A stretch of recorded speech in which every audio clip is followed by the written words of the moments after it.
First of all, I'd like to thank you to accepting the invitation to talking about autism, sports, and physical activity. Thank you very much. Absolutely. I appreciate you taking the time to reach out to me and to bring some notoriety to this field. And it's growing, but more people need to know about it and understand it to provide quality services. Yes, I was reading your resume on your website. Congratulations, I love it. And Thank you. I saw it was so extensive. So could you please tell us a little about you? Sure. So I've been in the field of, I guess you could say, autism and special needs for about 22 years. Yes. I started my career doing an internship for my degree in behavioral science, my undergraduate degree, in a classroom, a preschool classroom for individuals on the autism spectrum. And that was over 20 years ago. When I was done with my degree, they ended up hiring me as a teacher. So I started teaching kids on the spectrum, preschool all the way through 5th grade. So that's kind of where I got to start in applied behavior analysis and also working with individuals on the autism spectrum. From there, I went to a couple other places and worked as a behavior specialist, applied behavior analysis.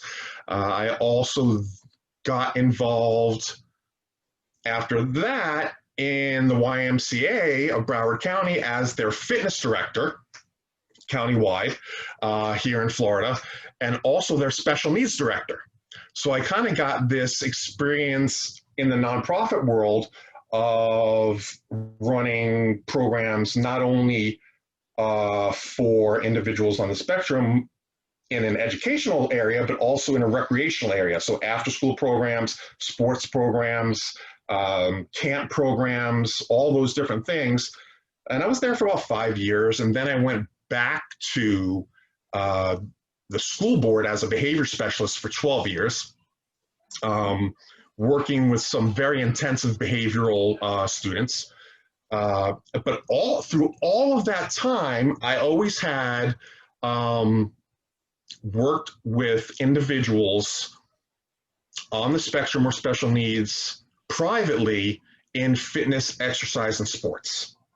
Because I saw that it was a great need, and it was also very therapeutic. So we were getting some really great results from doing that. So I always did that. I always kind of maintained that. And through that time, I was able to do a lot of research on what works and what doesn't work, and who else is doing it, and how are they doing it. And I got a chance to work alongside a lot of occupational therapists, physical therapists, medical doctors, speech pathologists, experts in all those things, and really pick their brains and watch them and see, and pick up expertise of a lot of different modalities, and take what worked for me and my system, which I ended up formalizing and writing a curriculum and methodology for that's implemented, pretty systematically. It's now called exceptional fitness. At the beginning, it was called behavioral athletic therapy, BAT. So that's how I initially named it, but over the years, that became, I felt, too clinical of a term. And I wanted to really make this more mainstream and not just about individuals on the spectrum or special needs, but offer inclusion programs and for everybody. So that's where the word exceptional came in. So exceptional fitness, and now we're a nonprofit, so we're Exceptional Fitness Foundation. Yes, I was reading you are president of Exceptional Fitness Foundation, right? Could you please tell us what exactly is Exceptional Fitness Foundation and how you start working with students with disabilities? So initially, I started Exceptional Fitness as like a for-profit sort of just side job. But through that, I saw not only the need for quality programs and how much of a difference and impact we were able to make on the community, that I got together with some friends that weren't really in my field. One was a lawyer, but one was an exercise physiologist, very high level, and one was an autism consultant. And I said, and we had been talking about this for a long time. We have to do something together. We have to do something together. I said, hey, guys, now's the time. This was 5 years ago. I know this history. Right? And then, so for 2 years, we hemmed and hawed, and I said, and then we got together again. I said, that's it. We're doing the paperwork. And we did, right? And, you know, the only reason that we moved forward is because these people, Kevin, Shelley, Lewis, and myself, those were the people, is because we all care about the community. If we didn't care about the community, it would have never gone the direction it went. So I got very fortunate to have these people. They're my board of directors now, our board of directors, right? So we basically, to become a nonprofit, there's an application process. We did the application and paid the fees and all that stuff. And we got very, I don't want to say lucky, because we put a lot of time and effort into writing the application and writing, you know, you have to write your mission and your budget and all that stuff. And we had some really good people helping us with that. And we got approved in less than 3 months for our 501c3 status, which is very fast. Usually they kick it back to you, you have to correct some things. And so we were very fortunate. And we were able to start moving forward with programming. So Exceptional Fitness Foundation, as it stands right now, well, there's pre-pandemic, during pandemic, and now post-pandemic. Times, I know. So pre-pandemic, this was the direction, and it hasn't changed that much. But obviously, we've had to, you know, adjust a little bit. So we provide personal training services for individuals on the autism spectrum or any other special needs. So individuals with Down syndrome, individuals with ADHD, individuals with behavioral disorders, but primarily our specialty are individuals on the autism spectrum. That's what we're known for. Really, because that's what my background is in. So, you know, and also those other populations tend to have some other programs that are able to manage them. Okay, but, you know, running quality programs for individuals on the spectrum, you know, takes a good system. You know, you can't just wing it. You have to have the experience and the people that understand the characteristics of autism and how these individuals learn and their sensory issues and environmental and all that stuff. So pre-pandemic, we were doing individual training, we were doing small groups, we were doing some what I call social safety programs, so like anti-bullying, and through role playing and even some martial arts movements, but not for self-defense, more for confidence and the fitness aspect, but also learning to, you know, what your personal space means and all that. So that's part of our mission also, is safety in the community. So those are the things we had going, and we were really, really taking off. You know, we have a partnership with a local municipality, and a city at their gym and their park, and we had use of their fields and their gym and everything. And it was, we were starting to run family programs to support families and bring families together to support each other. So then the pandemic came. And so things kind of changed. And we're still in the pandemic. So primarily right now, we're doing individual sessions, one-on-one, safely. Yes. We don't have access to that same gym, so we do a lot of outdoor therapy. It's not really therapy, but it's therapeutic, the exercise. And so we use some parks, we go to some people's homes, and fortunately, we just secured another indoor location, and it's a martial arts school, but it's it's amazing. It's going to actually take us to the next level because it has a gym in there, but it also has a very large matted area that we can do exercise, but we're also going to start working in some sensory play classes where we start incorporating play to address those sensory issues, more of a less structured, more free play to get to, you know, guided free play. So we've got so many ideas, but we want to do one thing the right way and then do the next and then the next, because if we start spreading ourselves too thin, then, you know, but there's a lot of potential. Pre-pandemic, how many students did you have? And currently, how many students do you have at Exceptional Teaching Foundation? So here's the great thing. Pre-pandemic, we had approximately 80 active participants, right? So 80 to 100 active participants. Wow. Yes, we have quite a few. And most of those were individual clients. And I have 6 coaches. Well, had 6 coaches. Things changed, not because of the economics necessarily, but some people had to go home. And, you know, I had some students working with me that school closed down and they had to go. So currently, we're serving about 40 of those, but the others, nobody left us. Everybody's just waiting for a spot. Yeah. So I feel really fortunate.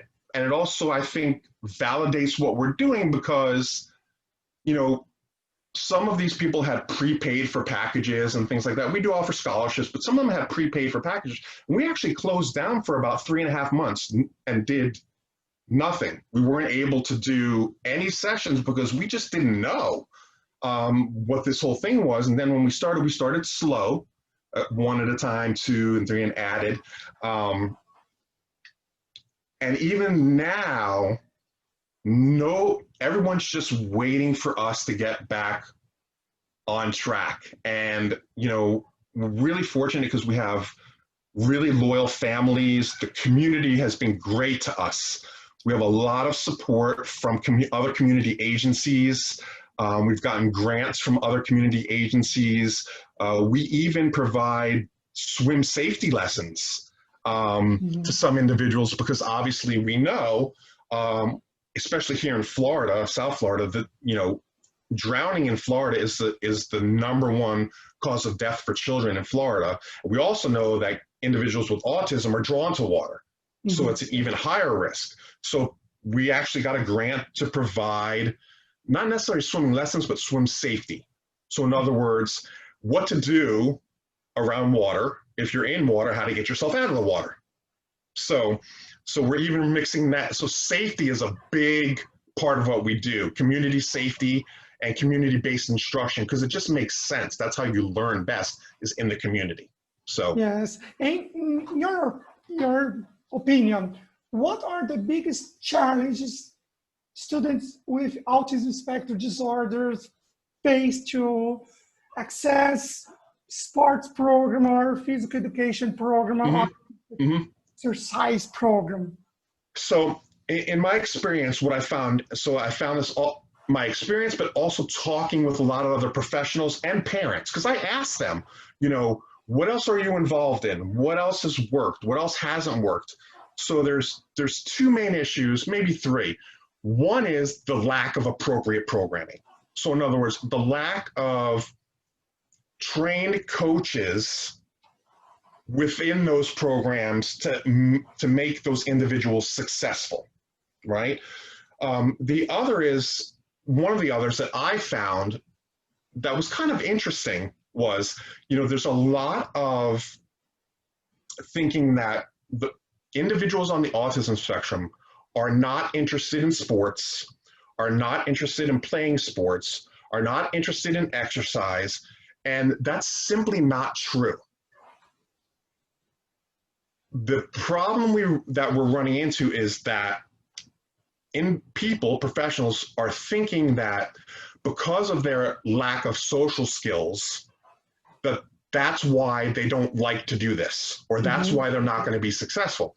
And in our experience, that's part of that, that plays into it, right? But a bigger issue is what we found is that these individuals are getting thrown into a sport or a place and expected to perform things that they've never done before. Yes. Right? Or understand the rules or understand which way to run, right? So the bigger issue is actually teaching the prerequisite skills ahead of time. So say they're going to go into a soccer league, right? Well, we'll teach them what is soccer. Yes.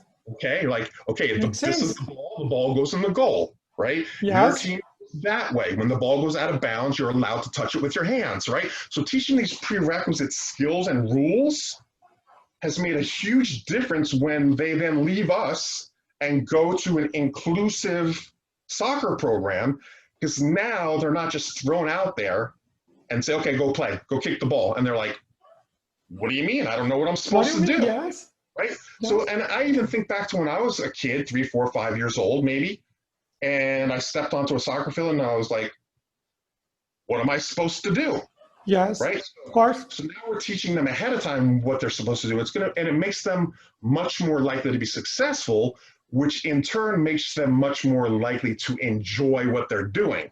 Right? They still may have some of those social issues or communication issues, but they're not failing or feeling anxiety because they don't know what to do, or at least feeling less anxiety because they understand what they're supposed to do, as well as training the coach to remind them what to do and have patience. That those are some of the barriers that can be overcome through education. Yes. And that's, even in martial arts and things like that, the biggest thing that parents have reported to me was, yes, a martial arts program said, yes, we take individuals with special needs and autism, bring them on in, right? But they didn't pull them aside and teach them the prerequisites ahead of time and then put them into class. They threw them right in. And just like anybody else who might not know what to do, they didn't understand. So helping them understand what's expected of them ahead of time led to more success, which led to a higher retention rate for those individuals. So the argument that they just don't like it because they're not social is not nearly as prevalent as one might think. That wasn't the primary hurdle to overcome. It was actually having them understand what to do once they're out there was actually the primary hurdle. Yeah. And then yes, there is that social thing where some kids just didn't want to do it, but that's like any other kid just may not like it. So yes. That's what in my experience and through surveys and watching, those were really the main hurdles. And then having trained coaches that understand how to teach systematically, how to use the supports necessary to help them communicate, to help them modulate their sensory issues, I like to sometimes say we're a classroom in a gym, right? So all the supports you would in a classroom or community-based instruction, we like to provide those within a gym atmosphere or a sports atmosphere. It works. It works. Those supports work across all settings. That's what we're seeing. Yes, another challenge for us, physical education, how to modify the way we teach. I mean, how we're gonna use visual supports, how we're gonna give instruction, for example. I think it's a big challenge because I travel around Brazil to give a talk, and I see many physical education teacher, have difficulties, because so how the system that I've tried many different things. So, and if something doesn't work, we change it or get rid of it, or, you know, so, and really any good coach or good teacher or good professional really should be doing the same thing, right? Yes, But, yes. you know, fortunately, I was lucky enough to be trained in a lot of this stuff before I started coaching. But still, there was trial and error because it's a different environment. So we do a thorough assessment of each individual that comes into our program. That assessment is not just physical. The domains include communication and adaptive behavior and sensory issues and all the things that we need to know in order to make them successful. So it's, I don't, you know, honestly, the coaching portion of it is the easy portion. Understanding the characteristics of an individual on the spectrum, understanding the way they learn, and understanding the supports that they may or may not need, and how to shape their behavior, and how to fade in supports and fade out supports. That's the hard part. Because somebody who doesn't understand maybe behavior analysis or, you know, just quality teaching, because really a lot of good coaches are using behavioral principles without even realizing they're using them. You know, they're using positive reinforcing and they're breaking movements down into little task steps. They just don't know that that's what they're doing, but they are, because they're good coaches. Yes. So what I like to do is, you know, based on that assessment, we write an individualized fitness plan with what supports that individual needs and what our goals are. Right? But it's always evolving. So assessment takes place at every session, right? So we're always taking notes because things change. I don't like to over support or under support, because we don't want to, if an individual doesn't necessarily need a very detailed visual schedule, then we won't provide it. We may provide some visual prompts of the stations, but they're able to take our directions, right? Or we may be able to just write on the board, this is what we're doing today, because that's where they're at. Right? So wherever they're at, we want to meet them at their level and then start fading and taking away supports, obviously to build independence. That's the goal. My goal, and I tell this to parents all the time, is when you don't need me anymore, I've done my job, right? Agree, yes. That's real. They're like, what do you mean? I'm like, well, my goal is for your son or daughter to be able to go to the gym or go play sports without me. Yes, right? So, that's the goal. And that's the goal. That's the goal. For some individuals, that may not happen, right? For some individuals, it may take a long time. For some individuals, it may happen in 6 months or a year. But if I continue to coach somebody without fading my support, just that's not good teaching, right? What we would do is go to a maintenance and generalization model, right? Where I may wait in the lobby, right, while they're working out, and then if they get stuck, they may come ask me what to do, right? And then I'll, you know, so they may not always need me right next to them. And obviously safety is a big component there. You know, one of the things we work, you know, one of the program's characteristics or components is gym etiquette. So in other words, how do we behave when we're in the gym so we don't make other people upset or get into a fight because I was staring at somebody or something along those lines, you know? So that we for our higher function guys or guys that are, you know, Asperger's and things like that, the gym etiquette program really works out well because they start to understand that when I'm waiting, I have to wait my turn over here, or staring could cause a problem, and wiping down our equipment and putting things away. That's a big part of the gym experience for the average person, you know, and those things can get you maybe kicked out if you're always leaving your stuff around. You know, so that's part of the curriculum as well.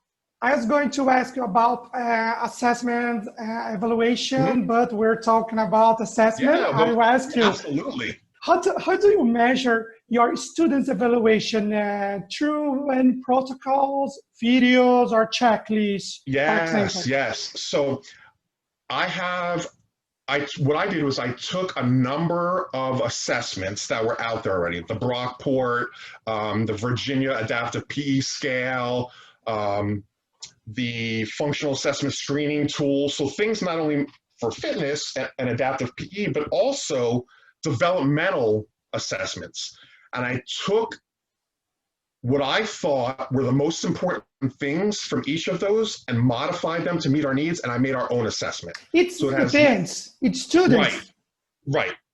So the assessment has 9 domains, and it stays the same for everyone, right? And it's a Likert scale, so it's 1 through 5. Okay, so at the beginning, they get a baseline assessment, and then we're constantly assessing, but we'll do a formal assessment every month or so to see where they lie on that scale, right? Mm-hmm. And if for some reason, either they're not making progress or they're stuck or, oops, you know what, this is a priority now because now they're having some behavioral issues or motivational issues or sensory issues, then we can boost up or prioritize some of those things. And that assessment really helps us do that, because if we just go, yes, we're going to make progress, but we may miss something, an important piece that going through that checklist is going to give us.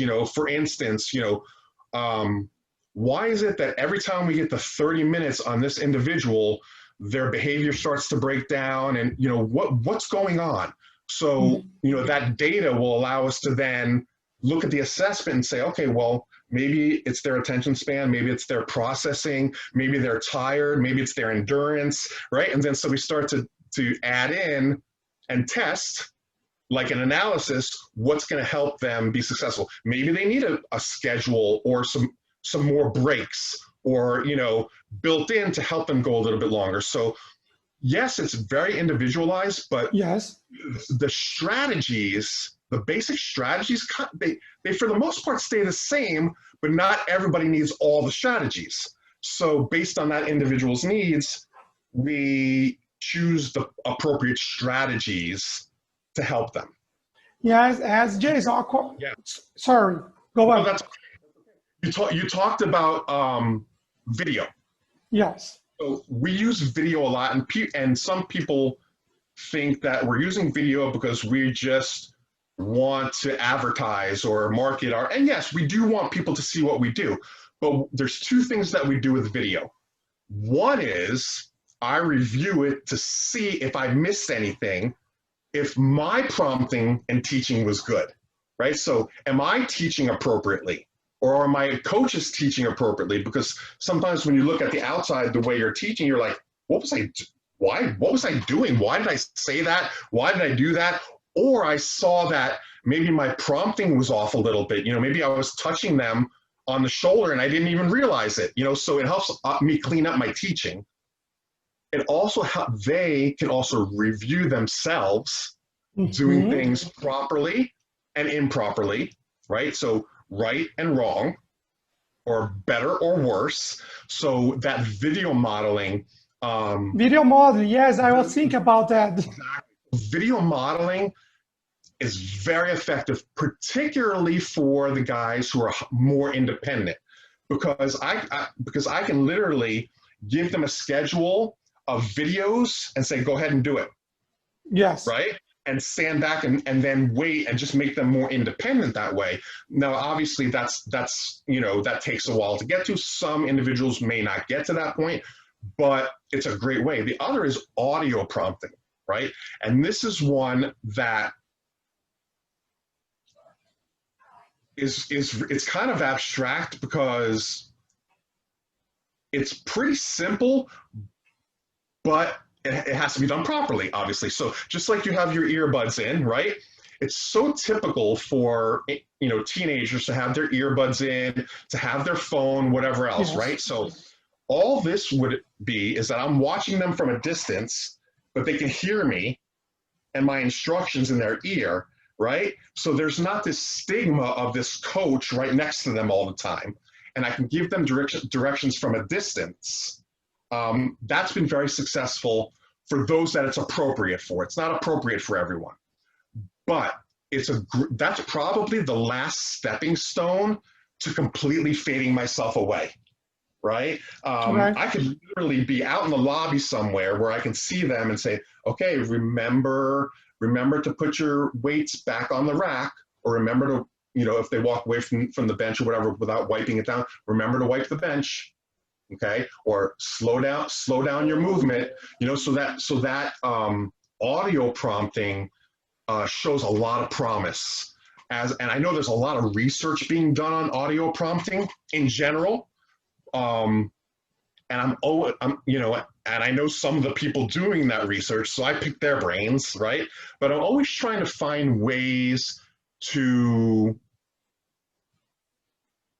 coach better, have our guys be more successful, but also just serve the community in a better way, and have them be more successful. If I don't stay up with the latest research, or we don't, then our system's going to fall behind. Because every time I coach, I learn something new.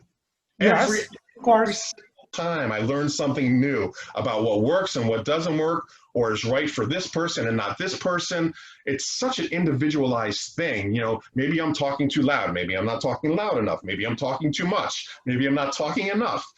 So, and as a coach or a teacher or a professional or a therapist, I think we have to be really honest with ourselves about what works and what doesn't work, and take feedback not only from other professionals, but from parents and from the individuals themselves. Because I ask them, those who can report to me what's working and what's not working and how does that feel, I want the information directly from them, right? And we use augmentative communication. A lot of our guys have devices that communicate with us, and we build that into their routine, so that device doesn't get left to the side. That's their words. They if somebody was asking me questions but said you can't talk, well, what would I do, right? Yeah. It's not fair. So having communication available to them all the time, and their preferred means of communication, leads to much more success. Yeah. So assessment, reassessment, and adjustment of analysis, just like we would do in a classroom or a therapeutic setting, just like a teacher would do, or a therapist would do, or a speech language pathologist would do. If we want to be the best coaches, adaptive PE coaches, personal trainers, we have to learn how to do that stuff, at least on some level, or ask somebody who knows how to do it to help us. Yeah. And that's a lot of times, so we have our own program. A lot of times I go help other professionals get their programs started, or speak at conferences and things like that. But truly, helping hands-on is the best way I've found that people grasp those things. Yeah, Jason. Yes. Sorry, go on, sorry. No, go. Here's one thing you're going to learn about me is I can talk about what we do for days and days and days, because I really am Take our time. What, and I'm, if you've seen our videos, you can see this is what I'm going to do for the rest of my life. This is my life's mission, is not only to do it myself, but to help others, Yes. in however we can do that, you Yes. know. And part of that is building a big network of other professionals, because I don't know everything, obviously, and so I'm always picking brains and always asking, hey, what did you think of that? How, what is there anything I could have done better? So I talk to speech pathologists, occupational therapists, physical therapists, like, hey, I'm doing this assessment and this kid's foot turns out to the right a little bit.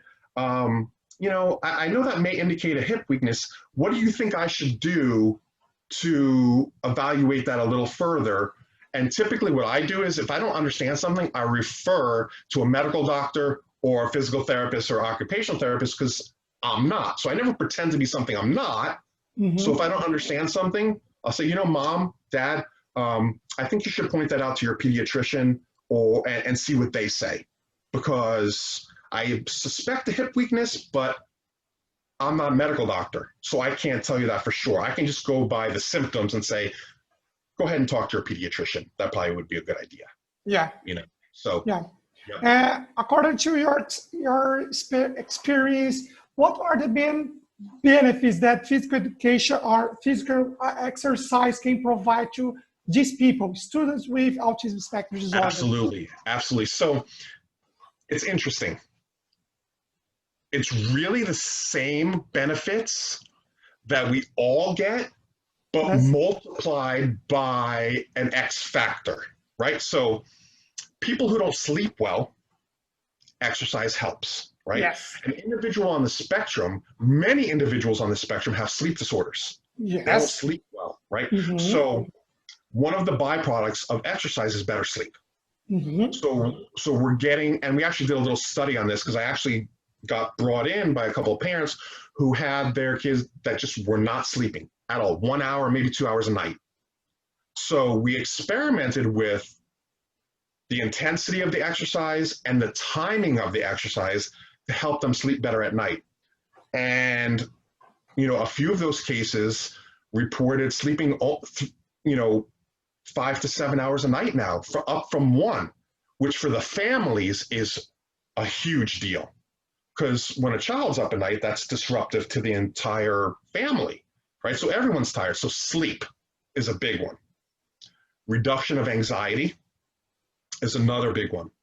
Reduction of stereotypical repetitive behaviors, which is really sort of paired with anxiety. But, and there's some controversy over whether we should be stopping self-stimulatory behavior or leaving it alone. My thinking on that has evolved over time. And really, self-stimulatory behavior serves a purpose for individuals on the spectrum, right? It's either helping them to calm or to modulate or to feel better or, whatever that means. So if a self-stimulatory behavior is not dangerous, a lot of times we kind of just leave it alone. But if it's a self-stimulatory behavior where it's face slapping or, pinching skin or something, ethically, we have to intervene, right? So, but what we found in general, that exercise reduces anxiety, so it starts releasing those chemicals, those feel-good chemicals in the brain, serotonin, dopamine, norepinephrine, that in turn reduce those stereotypical or self-stimulatory behaviors. Now, for each individual, it's different. Some of them it reduces a little bit. Some of them it completely goes away for a while. But that's more of a byproduct than a treatment, because, treating self-injury, while yes, I have a background in behavior analysis, is not necessarily, therapy is not necessarily our focus, but it's supplemental to that, right? It's supplemental to behavior therapy or occupational therapy or physical therapy, because the research shows, and this is not just me saying, yeah, it works. The research shows that sensory input, exercise, movement may help some individuals meet the need or the function of that particular behavior.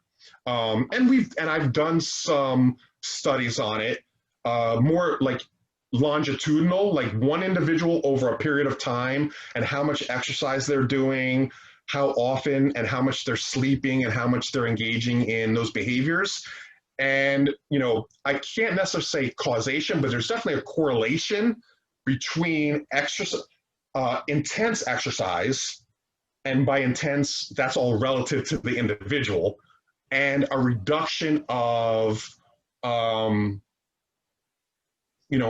a lot of people use the word inappropriate behaviors. I don't really like to use the word inappropriate because they're using it for a reason, but a reduction of behaviors that could be dangerous, right? So skin pinching or picking or face slapping, those type of things. But we've also seen a reduction in hand flapping and echolalia and things like that I wouldn't necessarily say are inappropriate, but for some reason the exercise is reducing those type of things. So it's a byproduct of exercise, like almost like a medication sometimes treats things it wasn't meant to. Exercise, it reduces depression, it reduces anxiety, it improves mood. On top of, we're seeing better body mass, so some weight loss. For those, actually, some individuals that come to us need to lose weight, some need to gain. Because I have some individuals that are so thin and have such low body fat and low tone that we need to add muscle onto their body because, they're 10 years old and they only weigh 52 pounds and we need to get some muscle on them, right? So that changes, so just, so we see improved coordination overall, not just in the fitness, but, as their balance improves and as crossing midline improves, it then starts to transfer to their academic life and to their activities of daily living and carrying the groceries in from the car and cleaning up their room. And so it's sort of just, it improves the quality of their life in general. If done consistently. Now, obviously, everyone's different. One session of exercise is not necessarily going to get that result, but done consistently over time, the evidence is pretty clear that it's going to improve the quality of their life and hopefully make them healthier and feel better. Yes. Jason, let's talk about social skills. Sure, do you think it's possible to work social skills through sports program? And if yes, how do you guys do it? Yeah, so not only is it possible, it's necessary. So just like any other activity, why not take the opportunity to build skills, right? We have this opportunity. We're in a gym that's a mainstream, it's a gym. Everybody comes into this gym, adults, other teenagers. So we have this great opportunity at our fingertips to start building in saying hello to people, right? Or understanding where to stand or how to ask, are you finished with that? Waiting your turn, all these social skills that without the opportunity in a naturalistic environment. That's the word. Right. Big opportunity. Absolutely. So one of the things that I enjoy most is that we're in a naturalistic, real environment. Because if we could sit in a corner and teach my turn, your turn, is it going to generalize to the gym? Maybe. Is it more likely to generalize to the gym if we do it in the gym? Yes. Right? Yes. So through that assessment, there's a social skills component in that assessment. So through that assessment and through interviews of parents and other people in that individual's life, we find out what the priorities are. What are their main deficits, or what is it that they really need to work on, along with our following rules and waiting turns.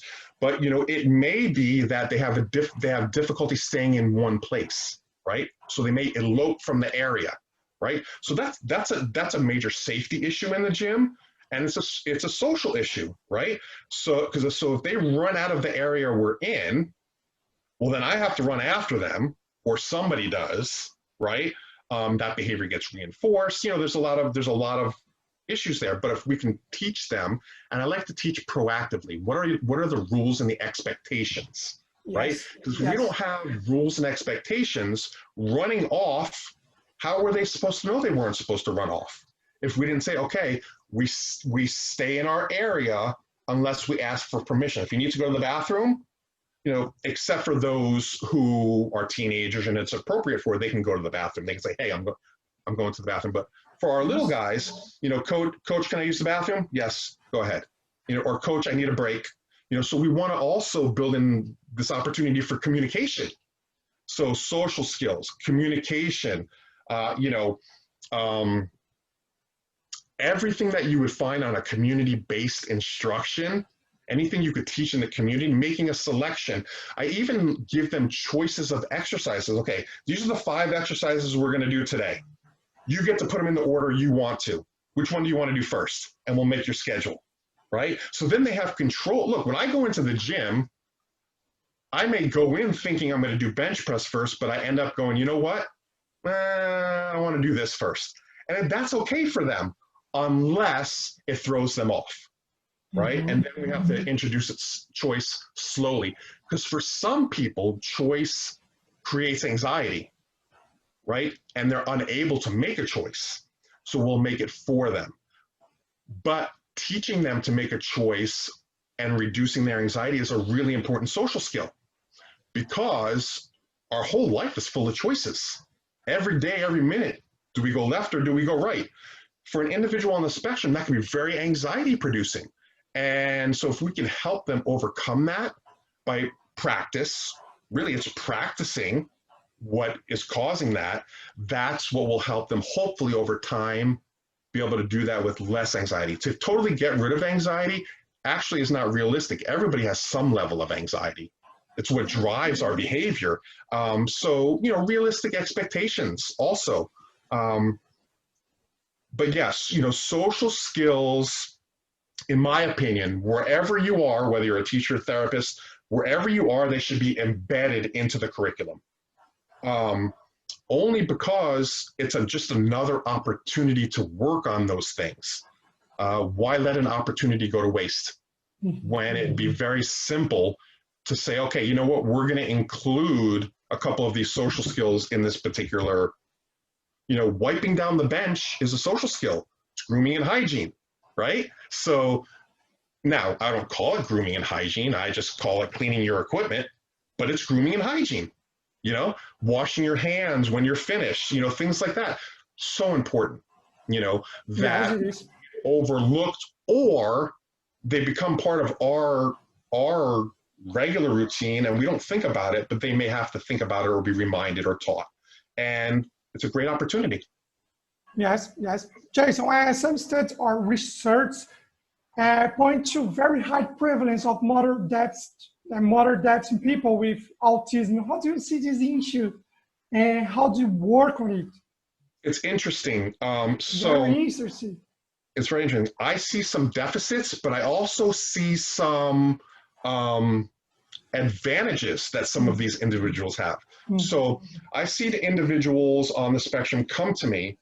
They have difficulty with their body in space, how close to stand to people, they bump into things, but they can climb a tree all the way to the top with no problem and down safely.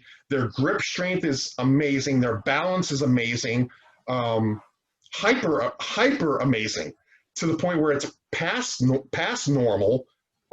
It's outstanding. It's uncanny how great their balance is or their ability to climb is. But then I also see some individuals with those sort of typical deficits of low muscle tone is pretty common. And what I mean by low muscle tone is kind of floppy, right? So their joints tend to hyperextend, so their ligaments and tendons are more flexible than an average child. Not everyone, but those are some of the things that we see more often on individuals on the spectrum than not. So, and a lot of times, that's why they're in occupational therapy. That's why they're in physical therapy. So I get the reports from them and see, oh yeah, so we take all that information and work it into our programs. But so like hypotonia or hypertonia, like sometimes stiffness we see. So in that case, I have a manual stretching program that I work on for kids that have rigidity in their muscles, but then building, regular exercise will help the hypotonia, the sort of the floppiness will help that. Where it affects the individuals the most when they have hypotonia is their core. And so what we find is the front of their core, their obliques, and actually their lower back muscles get affected a lot. And those are the muscles responsible for stabilizing the spine, right? And that leads to success in so many other exercises and sports. So almost across the board, all of our athletes have core work built into their routine. Even if their core is pretty strong, to improve that is going to still improve their overall ability, athletically, ability of daily living. A lot of times I talk to parents, and they know that their son or child's not going to be a professional football player or baseball player. Most kids aren't. That's not how that works. Yeah. But they're having difficulty carrying their backpack, right? It hurts their back, it hurts their, that's a hindrance for them on a daily basis. So we do exercises to strengthen that. And guess what? We actually do exercises with a backpack on. Yeah. So we may do squats with a backpack on with a couple pounds in it, or we may just go for a walk with a backpack on to start strengthening those shoulder muscles and get the body used to that load, right? So in the military, it's called rucksacking. I don't know if you've ever heard that. It's called rucksack. It's how like the elite military get into shape. Now, obviously they're carrying hundreds of pounds on their back, but what I found is backpacking or rucksacking is an amazing way to build muscular endurance, cardiovascular endurance, and to improve core strength overall. And it's so simple. It's like I literally got backpacks for all of our athletes, and then it only takes a couple of pounds, and then little by little you put a little bit more, and go a little bit further. And their parents are reporting that they're no longer complaining about carrying their backpack to school, or they're not bending over or getting, falling down with it. Because, at school, they're carrying a lot of books, and, they're expected, I have a 4-year-old, his backpack is like 20 pounds. I'm like, are you kidding me? It's more than him, So I actually have a backpack training program built into our overall routine. And, locomotion, moving from point A to point B, hopping, skipping, jumping, whatever it may be, can all be done with a backpack on, right? Yes. Now, we make sure it fits properly and it's secured properly so nobody gets injured, but all of that stuff can be progressed through the use of a backpack. And we've had a lot of success with that. So, yes. But back to the original question, what deficits do we see? Yes, most of our individuals come to us with some skill deficit and or strength deficit.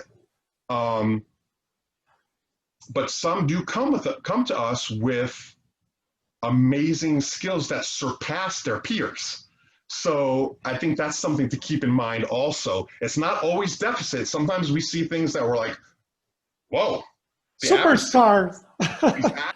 Oh my gosh. The average 6-year-old doesn't go across the monkey bars as well as this kid does. Sometimes I receive these students. Yeah. They're superstars. Yeah. So as far as those deficits, I've done a lot of research, but also reached out to physical therapists and occupational therapists on what to look for, what should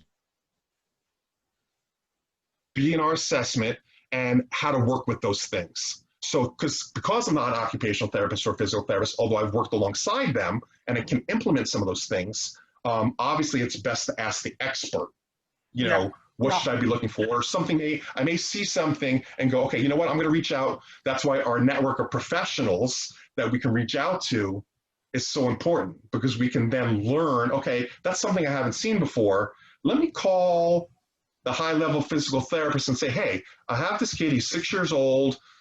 This is what's going on. What do you think may help him? Or do you think he should have a PT evaluation? So sometimes that physical therapist may say, you know what, we should probably have a PT evaluation because that may be something that's really affecting their life. Or they may say, you can do this exercise and that is likely to help that. Yes, yes. That's why the communication is too important for me among people, you know, among professionals. And also as coaches or professionals, to be ethical within our scope of practice. So in other words, I'm not a physical therapist, and I'm not a medical doctor, right? So now, do I know a lot about anatomy and physiology? Yes, but I'm not a doctor. So if I see something that I'm uncomfortable with, I'll say, I'll either, you know, without breaching confidentiality, reach out to somebody who can give me advice, or have the parent talk to their pediatrician or physical therapist or occupational therapist and say, you know, our trainer, our coach, our PE coach, noticed something that he asked us to mention to you. So you could say, what, you know, is there something going on there or not? So yeah, so I think it's really important that we know ethically what our scope of practice is, you know, because there are people out there, unfortunately, who surpass their scope of expertise and sometimes pretend they know more than they do because they want to look good. That's dangerous, you know, and, you know, it actually takes a really good coach to say, you know what, I don't know that. Let me find out or refer you to somebody who does. And I think that's a big part of our job, you know, is to refer to the appropriate people. And so building that network of people that we say, you know what, here's so-and-so's number, you can reach out to them, or you may have your own person to reach out to, you know, so we become their advocates and their support system as well, you know, so, which is a big part of what we end up doing is talking to parents and just listening, you know, because their daily lives are difficult, you know, particularly when I do home programming, I often help them with behavioral issues.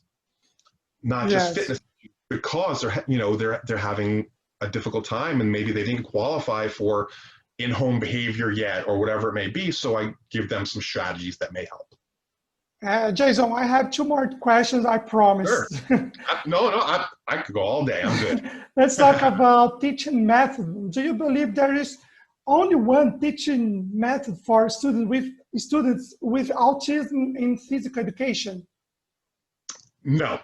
So what I believe is that there are evidence-based methodologies, and there's a number of them, right? So things that we know work for skill acquisition for individuals on the autism spectrum, right? We know that visual learning works. We know that structure works. We know that they're more likely to be successful if we use a timer, or, you know, so there's all of these different supports and methodologies, but I think taking a little from each one of those, also based on your coaching style and the individual, is really important.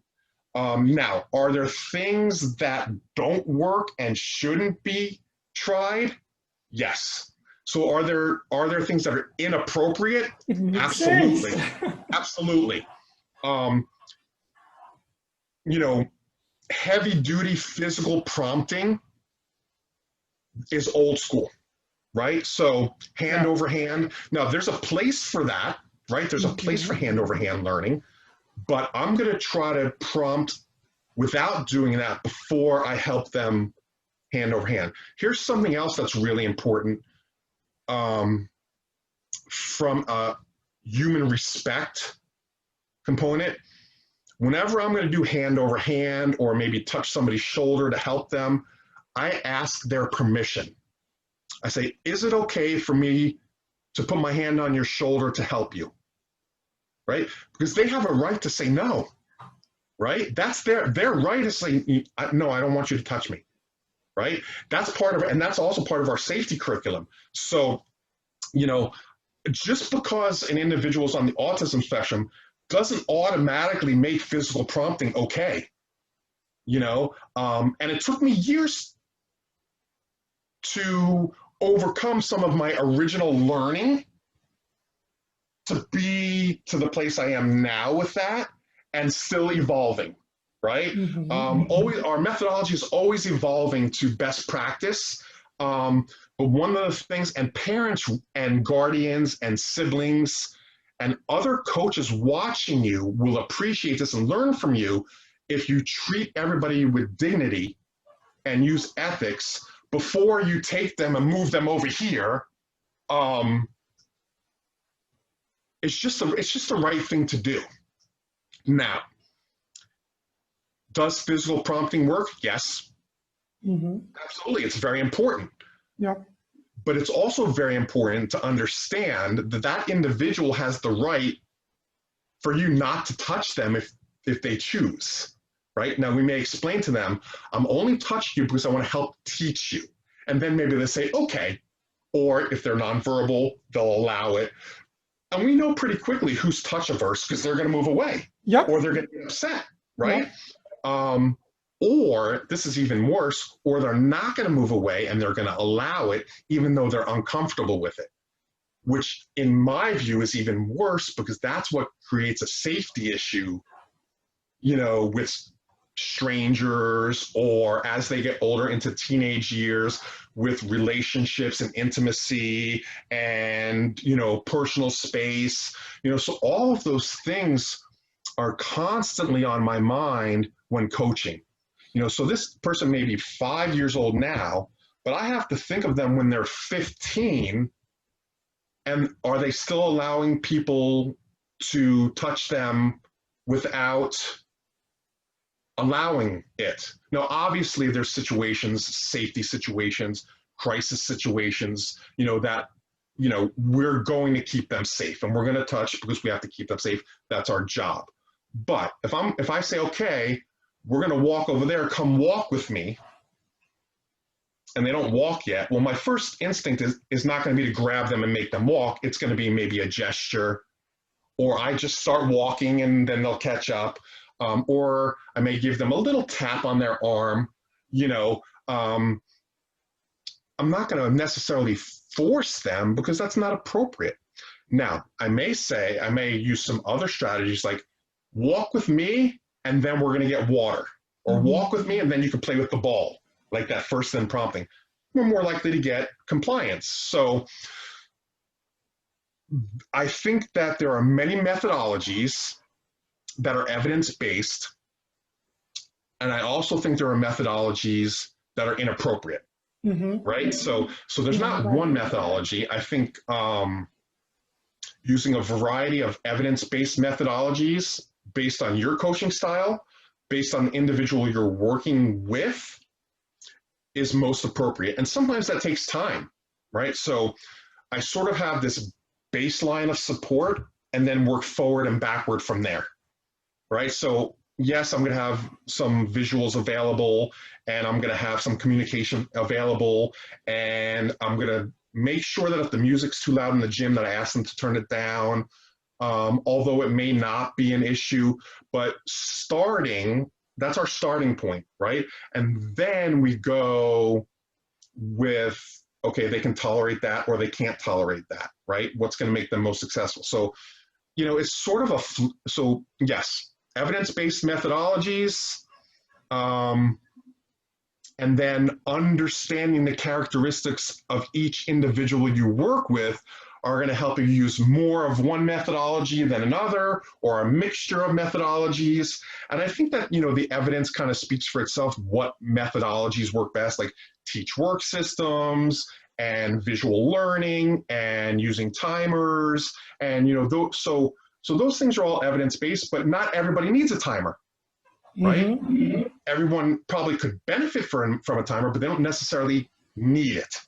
So if we're looking at what's most naturalistic and help them blend into the gym, you know, it may be that they just use their watch instead of this external timer that draws attention to them, right? So also that's something we're sensitive to. Also is, you know, having them blend into the environment. We don't need to draw attention to ourselves. That happens anyway, and that, you know, we don't want to stigmatize anybody. because they may feel like people are watching them or things like that. And, you know, and although it's okay to be different, it's okay. Those things are okay, but sometimes it takes them a little bit of time to accept that. And Yes. that's part of our job also, is to help them with that aspect is, you know what? Everybody's a little bit different, and that's okay. Yes, yes, makes sense. So, Agree. yeah. Yep. Agree. Jason, what advice would you give to a physical education teacher who wants to start work with students with ASD, someone with no experience and needs to have confidence and knowledge first? This is the last one, I promise. No, it's great. I'm really enjoying this. So my advice to them, and this is advice I've given to people, is to seek out quality training in understanding the characteristics and learning strategies of individuals on the autism spectrum or that are neurodiverse, that may learn differently. Because if they simply say, yes, I will teach that person, while I applaud them for trying, it may actually create a dangerous situation, right? So understanding the nature of autism spectrum, the learning characteristics, the behavioral characteristics, the communication characteristics, the physical characteristics, at least having a good baseline knowledge of that stuff is without a doubt going to help you be more successful as a physical education coach. As it would if you were a reading teacher or a math teacher or anyone else, you know, having that understanding of their learning style is not only going to make you more successful and the individual more successful, you're going to more likely stay safe. And safety always has to be first. Always, like, I teach, so the people, my coaches and anybody I teach, they'll ask me, hey, is it okay if I try this? And my first question to them is it safe? Can you keep the individual safe while you're trying it? I let my coaches experiment with different things as long as they can tell me and look me in the eye and say, it's safe. And then I say, go ahead and give it a try and see if it works. Because that's how people get better at what they do. Now, if they say to me, I'm not sure, I'll say to them, well, let's me and you try it before we try it with one of our athletes. And I'm going to walk you through what some potential issues are with this. And then we can say, yeah, it's safe. Or we didn't realize that that weight could have rolled off the bench and fell on their foot, right? So these are the type, or that it was slippery over there, or, you know, whatever it may be. You know, understanding the environments we're in is tremendously important. So one of the things that I do, and as part of our routine, is any coaches or myself, whenever we're going into a home or a gym or an outdoor area, we always examine the area for potential hazards or things that could be safety issues, including things that could end up getting picked up and put in the mouth, or slipped on, or a hole in the fence that leads to a street, understanding where the exit doors are and where they lead to. Really, really important stuff that often gets overlooked. So, you know, part of our manual literally is creating how to create a safety plan for your environment. What are the things you need to look for? Huge. And I think a lot of schools overlook that, not on purpose, but maybe because they just don't fully understand what the potential is for a door that leads to the parking lot, right? You know, those are things that, you know, so I may position myself differently to make sure they're less likely to get out that door. You know, so if I was going to give a couple pieces of, you know, advice to professionals who wanted to add working with individuals on the spectrum to their repertoire or to their skill base or to their business or whatever it may be, is learn about the characteristics of autism. So important. and also find a mentor and quality programs that you may be able to go watch. Because watching and doing and participating, just like everybody else, that's how we're going to learn best. You know, I didn't understand how to manage crisis behavior until I actually managed crisis behavior, right? You can watch it all you want, but until you're in the middle of it and de-escalating or really dealing with something dangerous and having to do it safely, that's how you learn and get better. You know, that's practicing, actually hands-on practice. And that's why, so out of my 6 coaches, 3 of them are in school right now. 2 of them are in school to be, 4 of them. 2 are in school to be recreation therapists. 1 is in school to be an exercise physiologist, and 1 in school to be a physical therapist, right? But they heard about our program and they knew that they were going to end up working with individuals on the spectrum and said, hey, can I come volunteer in your program? So I said, sure. And then guess what? I ended up hiring them as part-time coaches. But they have reported back to me that it's helped them in their program so much because they actually got this hands-on experience that they wouldn't have in that setting anyway, particularly exercise physiologists and personal trainers and PE coaches. There's not a whole lot of places to go to see that implemented. And, you know, physical therapy, there's a lot of PT clinics and OT clinics and speech clinics, and even you could even go watch a teacher. Yes. But watching a coach that way is not as, just like we began with, is, you know, it's kind of few and far between. There's a lot of people, people are getting it, and there's more and more of us, but not nearly enough, and not enough that do it with fidelity or honesty in what they do or don't know how to do. So, and sometimes we don't know what we don't know until we start doing it, and then we're like, whoa, maybe I need to educate myself, you know, a little bit better. And it's really about safety. And, you know, the people coming to us deserve a quality program just like anybody else. So to pretend that we know how to work with them appropriately is not ethical. You know, it's we don't want to pretend to be something we're not. Mm-hmm. And just like when a parent says to me, you know, do you do swimming lessons? I say, no, I don't do swimming lessons, but we can exercise in the pool and I can teach them some safety skills in the pool, but I'm not a swimming coach. So if you're looking for a swimming coach, that's not me. We can exercise in the pool to acclimate to water. I could teach them to float on their back, and I could teach them to walk on the wall and to pull themselves out of the pool, but I'm not going to teach them to swim because I'm not a swimming coach. So I say to them, it depends on what you're looking for, right? So the answer is yes and no. But I'm not a swimming coach, but I can teach them some water safety, which in their case is really what they're looking for, but they use the terminology swim lessons because that's what most people call it, swim lessons.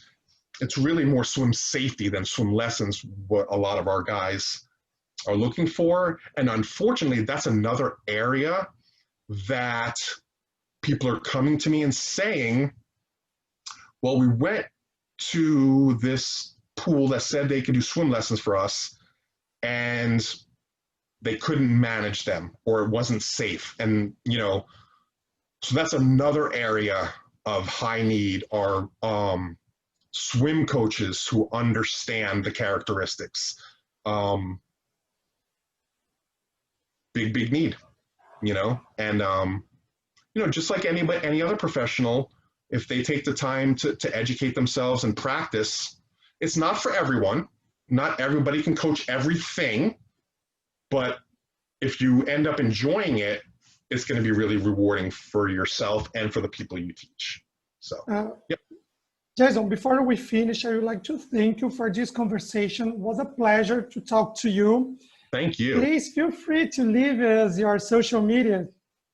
Absolutely. So you can catch us on, we're Exceptional Fitness Foundation, and on social media, you can find us on Facebook, you could find us on Instagram, you can find us on YouTube.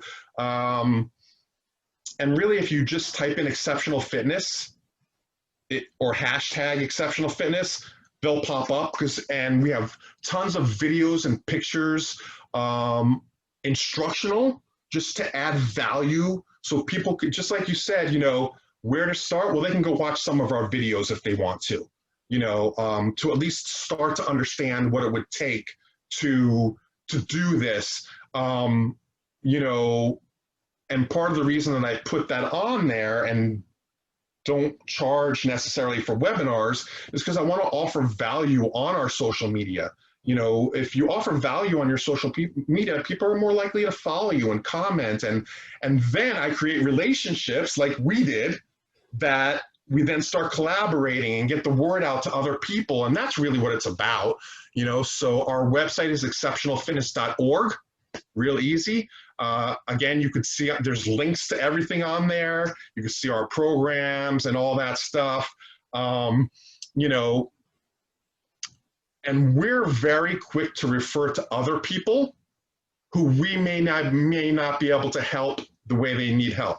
So, that's I think part of a good organization's job, or a good coach's job, or a good professional's job, is to know when to refer to other professionals, and so we're also a community resource as well, for information, because we have access to people that we can ask questions to.